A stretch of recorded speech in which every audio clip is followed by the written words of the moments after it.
పెట్టాలనుకుంటాడో, ఎవరినైతే పార్టీ నుంచి బయటికి వెళ్ళిపోయారో అలాంటిటువంటి గవర్నమెంట్ చేసేస్తూ ఓర్కొక్కలు కొంతమంది పెట్టుకుని అలవాటు. నేను ఎంతో చెప్పాను. నేను 2020లోనే ఈ ఓరకొక్కలు గురించి అందరూ పెట్టాను నా పార్టీలో ఉన్నప్పుడు. ఈ ఓరకొక్కలు పెట్టుకునే ఒక ఓరకొక్కలు పెట్టుకుని పార్టీ ఆఫీస్లో, తెలుగుదేశం పార్టీ ఆఫీస్లో, పార్టీ ప్రెస్ రూమ్లో జాతీయ అధికార ప్రతినిధి అనే ఒక ఓరకొక్కలు పెట్టుకుని ముఖ్యమంత్రి గారికి పాజిటివ్గా అనిపిస్తుంది ఒప్పేస్తారన్నారు చంద్రబాబు నాయుడు ఈ దేశంలోనే.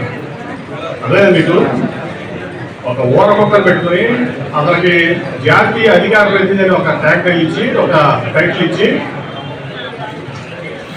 పార్టీ ప్రెస్ రూమ్లో కూర్చోబెట్టి ఒక రాష్ట్ర ముఖ్యమంత్రిని పాజిటివ్గా అనిపిస్తుంది మహానుభావుడు ఉన్నారంటే గొప్ప వ్యక్తి. ఇదేదో నేను ఈ దేశాన్ని ఉద్ధరిస్తాను, ఈ దేశంలోనే నేను సీనియర్ పొలిటీషియన్ అంటాడు కదా. మీకు గుర్తుందా ముఖ్యమంత్రి గారిని ఏమనిపించాడు?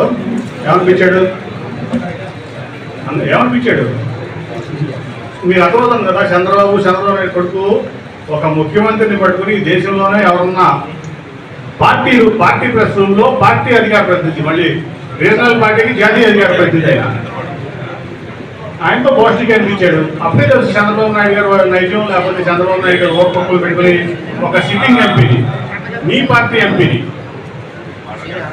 ఇదే ఓర్పక్కతో చెప్పు తీసుకొట్టాలనిపించాడు లోకేష్ చంద్రబాబు గారు. అంటే వీళ్ళు ఈ సమాజానికి మంచి చేస్తున్నారా, చెడు చేస్తున్నారా, ఈ సమాజంలో ఏ రకమైన మెసేజ్ పంపిస్తారనేది చంద్రబాబు నాయుడు లోకేష్ సమాజం చెప్పాలి. నేను కదా నన్ను ముఖ్యమంత్రి అనిపించారు కదా పాజిటివ్ అని అనిపించలేదా? రోజు అదే మరి కదా, సిట్టింగ్ ఎంపీని నేను, మీ పార్టీ ఎంపీని ప్రెస్ మీట్ పెట్టి నన్ను చెప్పు తీసుకొడతాను, ఇదే ఓరకొక్క అనిపించారు కాల్మని కుక్కో. సో ఇట్లాంటి ఓరకొక్కలు తయారు చేసి రోడ్ల మీద వదిలి అరిపెత్తమే చంద్రబాబు నాయుడు కొన్ని వాటి అన్నింటి మేము పట్టించుకోవట్లా.